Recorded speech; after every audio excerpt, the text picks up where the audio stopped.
unapologetically talking about HBCUs. Unapologetically talking about HBCUs. And not running away from the issue. Starting with the proud HBCU graduate. She doesn't run from that label. She's a proud sorority sister of the Divine Nine. She doesn't run away from that label. So people are paying attention, and we are benefiting from those successes. The Thurgood Marshall College Fund was created 35 years ago when our founder, Dr. N. Joyce Payne, that would support the historically black colleges and publicly HBCUs in this country, and to be unapologetic in saying that we support black students. And that's what we do. We are the largest organization in America, representing 80% of the students who attend historically black colleges and universities. So I get up every single day excited about I represent black people, and I'm proud of that. And I don't run away from it. I don't hide from it. I let people know, because these are opportunities for our students. We get up focused on supporting black students so they can graduate and they can move forward. But the reality of this, over 90% of our students, 90%, fall into a category where they need financial assistance. Their family income is less than $50,000 a year. Some of our universities cost more than $60,000 a year. So you do the math. So when Congressman Bobby Scott said that the Congress is deal, that is a big deal. And so we're excited about what is happening in this space. But when our founder was thinking about coming up with a name for this organization, she thought of only one name, and that was Justice Marshall. 35 years ago, our founder went to the Supreme Court, and sitting in his office, she asked him if he would lend his name to this organization. And he said to her, "Why should I lend my name to your organization?" And she reminded him that he was a two-time HBCU graduate, that he graduated at the top of his class at one of the oldest HBCUs in America, Lincoln University. And then he went on, he applied as an African American. So then he went on to Howard University and graduated at the top of his class at Howard University. And then later, and she reminded him that you have been a champion, unapologetically fighting for African Americans in this country, and we want a name that is so powerful and so big, so when we say it, it will open doors. And people will see that he argued before the highest court in the land 32 times. And that he won 29 of those cases. Cases that benefited and supported our community. And this organization is designed specifically to support black students so that they can graduate, give them scholarships, internships, and opportunities to continue to thrive and be. Marshall said, "I'm sold. You got me." And at that minute, this is tell you something about this man. He called his secretary in the office and he said, "Write this down. I want you to give this organization the rights, the privileges to use my image, to use my likeness, to raise money to support black students." I'm not going to charge them one dime for using my name. 35 years later, by using his name, we've been able to raise over $500 million to support HBCU students by using his name. So the Thurgood Marshall College Fund is proud to use his name. I had a conversation here, and we talked about his father, and we talked about how his father would be so proud of this organization today, knowing that we get up every day focused on helping and serving the community and providing these opportunities. Because education is still the equalizer. It is still the equalizer in terms of providing you an opportunity to lift yourself up out of your support and you need help. And that's why we go on, we continue to knock on doors, and we continue to ask for the help. And I want you all to know, the Thurgood Marshall College Fund has been thriving here recently. We've been thriving because people have been looking for ways to support black people. And I want to say to all of you that we owed a greater debt, a major debt of gratitude to George Floyd, and was murdered. This country is trying to figure out what can they do. It put a spotlight on our community. And the inequities was right there. Health disparities, educational disparities, right there. And we've been getting calls from corporate America saying, how can we help? How can we create opportunities so students can get an education and work for companies like Apple, Google, and maybe is going to elevate them to the C-suite so that they can be in the room to help more black people to come along. That's what we've been able to do, and that's what is happening. The unfortunate incident of a brother and Breonna Taylor passing away has created opportunities for black people to be lifted up in a positive way. We lift Breonna Taylor's name up because of the legacy and because of what we will have a responsibility to do. So I'm proud to be a part of this organization. I'm proud to be with you today to have this conversation. You're going to get an opportunity to see students on this panel and to hear from students that are currently attending our institutions right now and a former student. I'm going to be my oldest son graduated from Howard University. He's an accountant. He passed the CPA examination the first time around. He's working for a black accounting firm in Washington, D.C. And my youngest son is graduating from Howard University in May.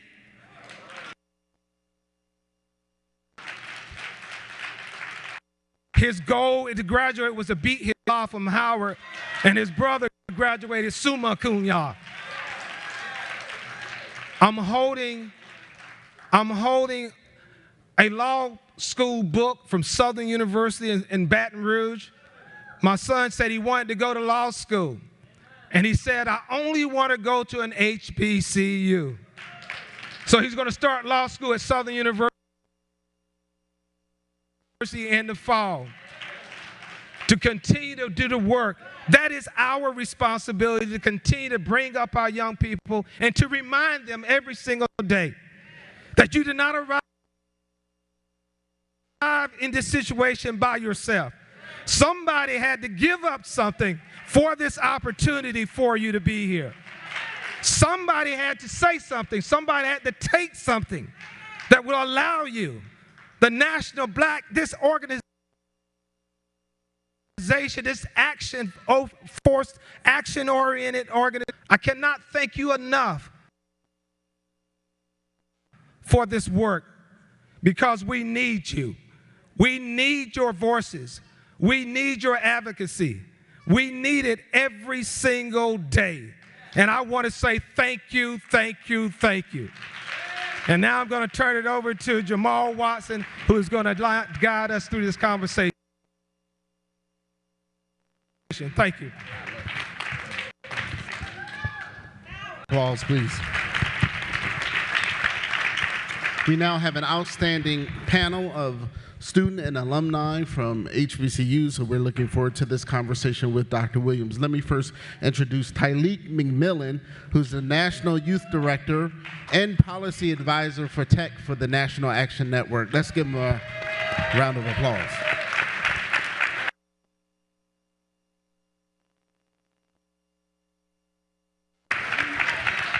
I'd like to also introduce next Pastor Merck, and a proud graduate of the Howard University Divinity School.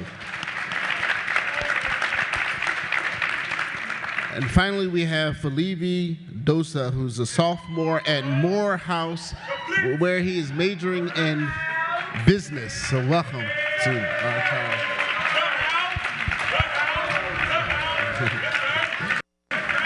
So let me start off with a very broad. Why did you choose an HBCU?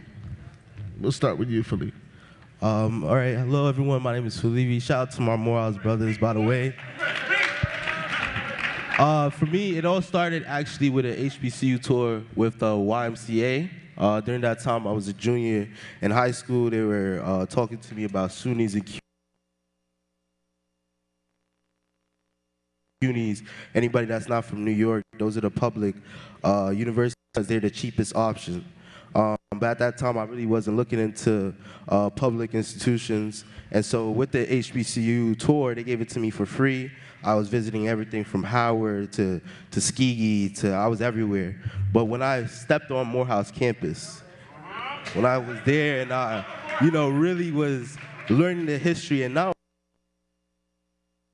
only just like Martin Luther King, but just all our amazing alumni, I knew that's where I wanted to be. And they automatically would help me with no matter what it was. That's when I knew that's where I wanted to be. That's exactly where I wanted to be. Tyleek, you're a graduate of North Carolina A&T. Aggie Pride. And also, you are a graduate of the Thurgood Marshall College Fund Leadership Institute.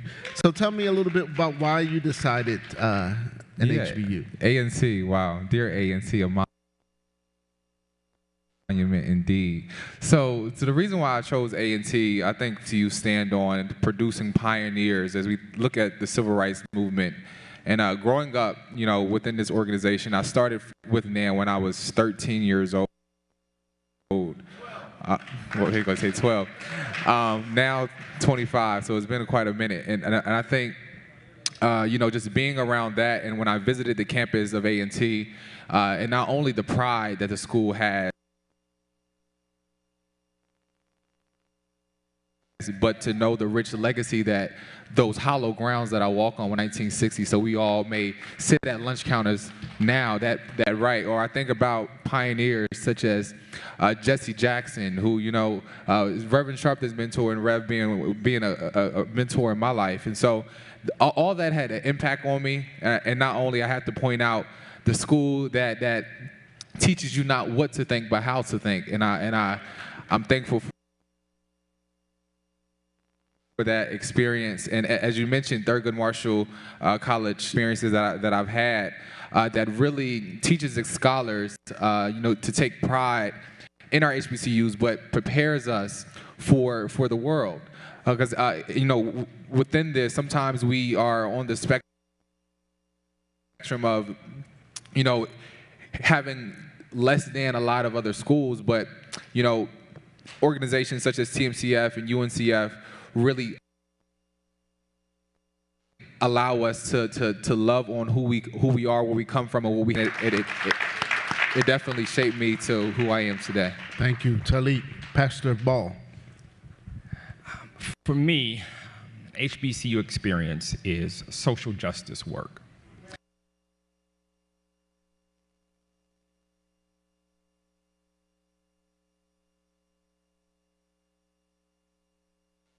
And I say it because I was raised by my grandmother in a little area called Angie, Louisiana.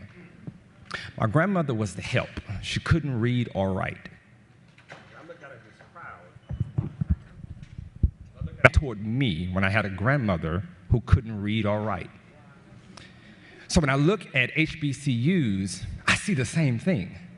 Because the truth of the matter is, we take our own and build them up, recognizing that we are a product of institutions that continually fail us. So when I thought, where do I want to matriculate? Do I want to go somewhere? No, you don't have any money, but here's a little something for you to eat. When I didn't have clothes because my grandmother didn't have it, I think about Miss Washington, who would say, my son has outgrown these, baby. Here's something for you to wear. So when I get to an HBCU and I need some home-cooked meals, there's someone on campus who would do just that.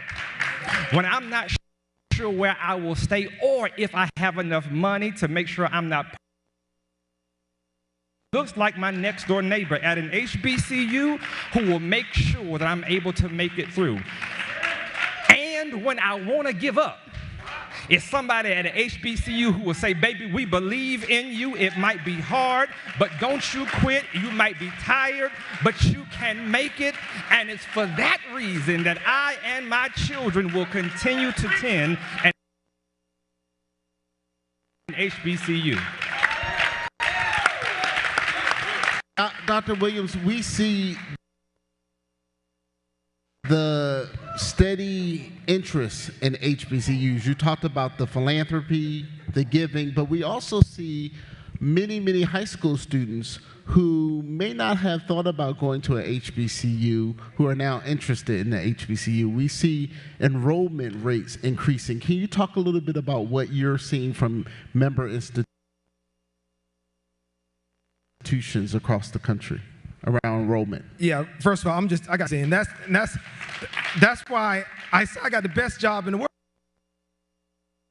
world, because I'm representing these young people, and I'm representing the quality and the excellence that we have in our community. And we get to celebrate that every single day. And when you have that opportunity to do that, it's just life-changing. It gives you this power. And to hear those Morehouse brothers stand up with pride, to hear them talk about their institution, you could feel it. Let's be clear on that. They were made for you. And so when you walk on those sacred grounds and you see the names on the buildings subliminally, that's letting you know that you can achieve whatever you want to achieve.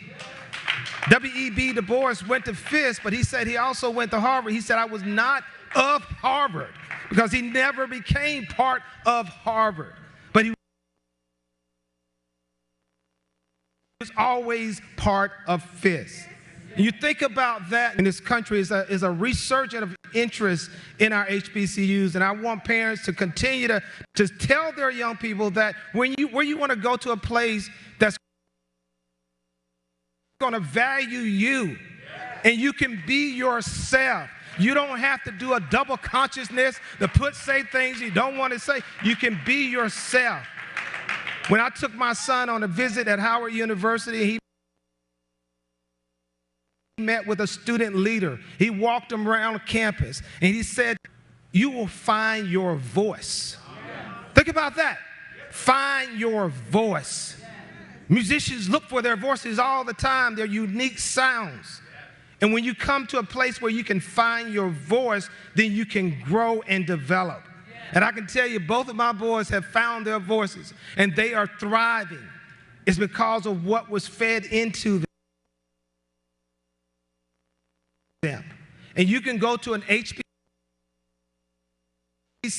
and go anywhere, and that's the value of these institutions and what we have there in the legacy, knowing that people died in creating these institutions.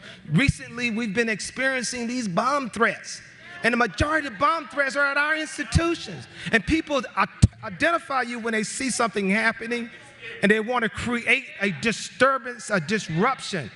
And our students kept persisting and they kept moving forward. And because these institutions and how we have always We've always had this. This is not new to me. I've had people say, this is so new. No, it's not. HBCU's been doing this for 150 some odd years. This is not new. So therefore, I am so happy that we are going to continue to see this growth, this explosion that's taking place at Morehouse, Spelman, A&T. A&T, they have the distinction of being the largest growing. And we're seeing that. We're seeing that all across the country. And we need your support to continue to support these institutions because they are national treasures for our country.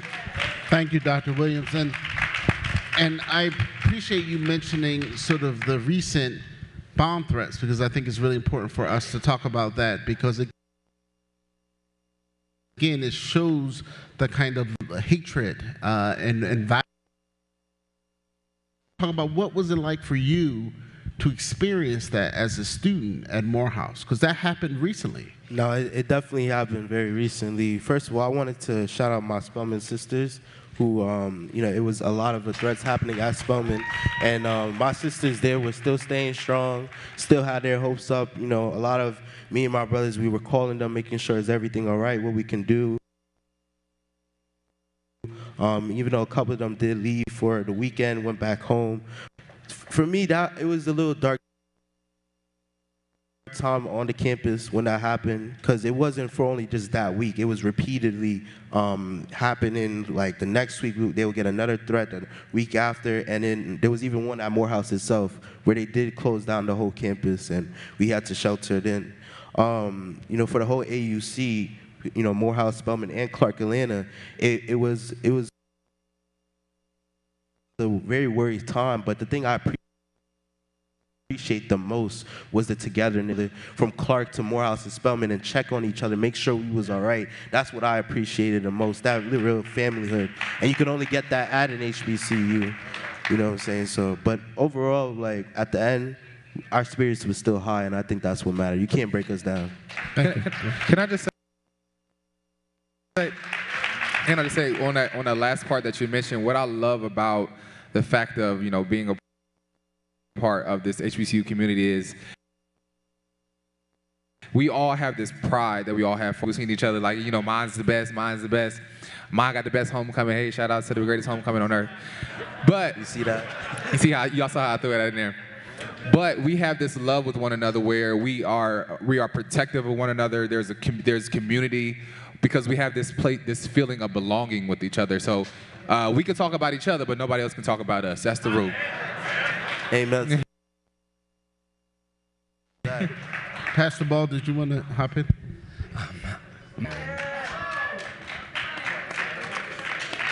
I remember getting the phone call, and Morehouse showed up on my phone. As a parent, I'm thinking, wait a minute, did the boy do something wrong? Then I get the message that it's a bomb threat. And I didn't sense fear. The reason I didn't sense fear is because he's insulated amongst his own. So one thing, we're under attack. I may have felt different if my son was on another campus, because on another campus, my son looks like a threat. But at Morehouse, he looks like one of us. And so I knew there was a system that would look out for my son. One thing that's also important is the bomb threats show that we're doing something right.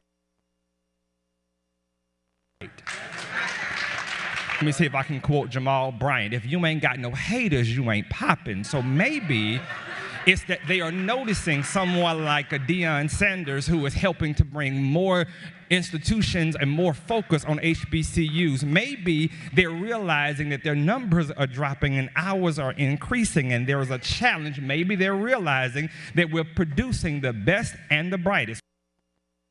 One more thing and I'm done. My oldest son went to Morehouse, and then my oldest son, Morehouse graduate, is now clerking for Black Justice in Virginia. And all of a sudden, we've got to ask ourselves the question, are we doing something right at HBCUs that they would want us to stop? And And if we are, maybe we ought to invest more in what's producing our best and our brightest. When they try to stop us, we are. So much, Pastor. Jamal, let me add something to what my friend just stated as relates to what is happening and is putting this spotlight on us. Mackenzie Scott Basil, Mackenzie Basil Scott, I don't know what it is, whatever. She's got a lot of money. A lot of money.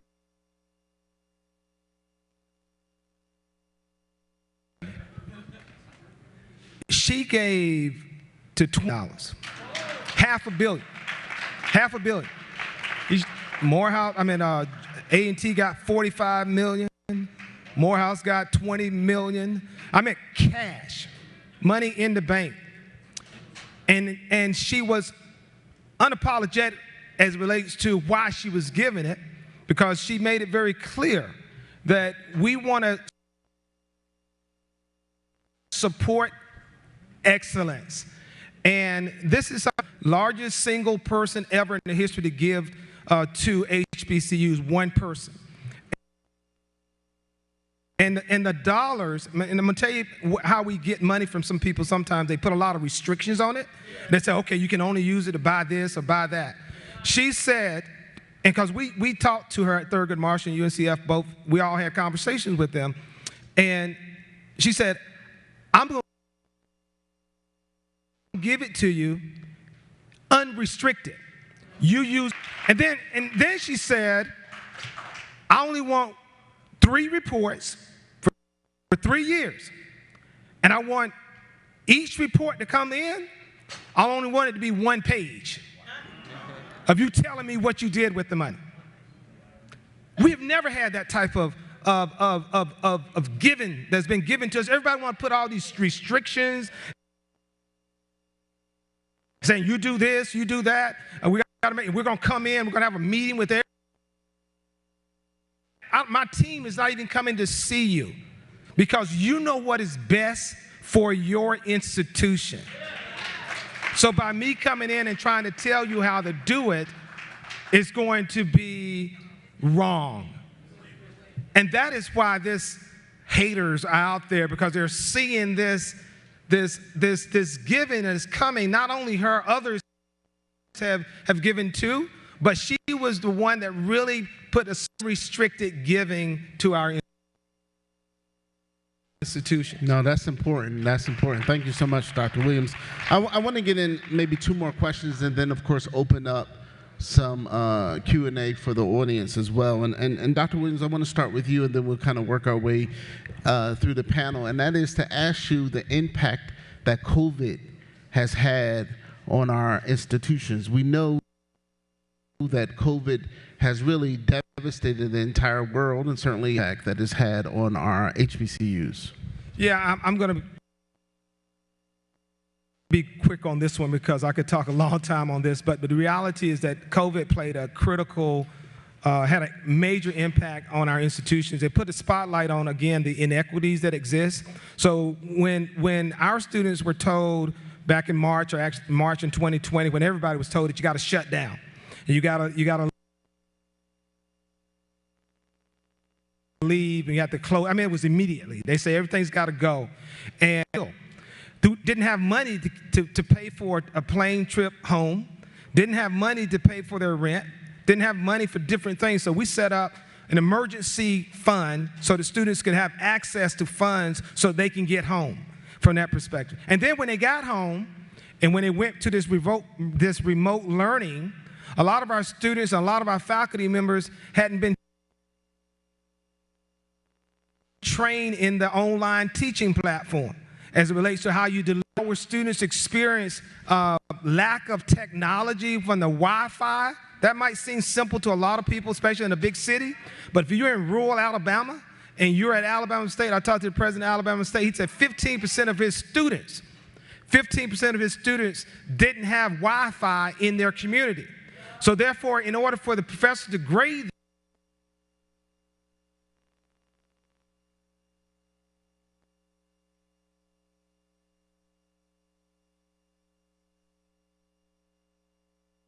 them, they had to do this old correspondence stuff where they had to write their paperwork and put it in the mail it back to them. This is in 2022. And a lot of that happened. I can talk about Mississippi, North Carolina. There are places where students had to go back to their community, and they couldn't go to a Starbucks to get free Wi-Fi because everything was shut down. So therefore, we were able to the federal government stepped in. As I stated, that crisis put a spotlight on our institutions in terms of what some of the things that we currently don't have, and we're computers, students. A lot of students, we take it for granted when thinking a child can have the latest laptop or whatever, and they didn't have it. And some faculty members didn't have it either. So that's what it did. It really created a major inequity. It was put a lens there for our HBCUs. Yeah, Felipe, tell us a little bit about your experience as a student going through this pandemic. COVID really impacted me. I got accepted right in the middle of the pandemic. And there was a lot of uncertainty because of that, I lost a full scholarship to Morehouse because of the pandemic. But because of the community I was and because of the amazing alumni, my whole first year was not paid. I didn't pay for it. It came out of the help of great alumni, great mentors who told me that they're going to make sure I'm able to go to Morehouse. But I was able to provide everybody in my freshman class Chromebooks, my fault. It was Microsoft laptops, Surface tablets, that's what it was, Surface tablets. Our whole freshman class, yeah, look, now they all remembering that. But just that, the fact that they were able to do it, I already had a laptop. But there was a lot of other students who was telling me, they were going to just use their phone and just have to type everything up. But because Morehouse started that, it helped us dramatically. Because the pandemic is still there, it was kind of hard to restart everything. You know what I'm saying? Everybody's kind of slow trying to figure everything out. But I'll say this spring semester is I'm really feeling that HBCU feel, you know what I'm saying?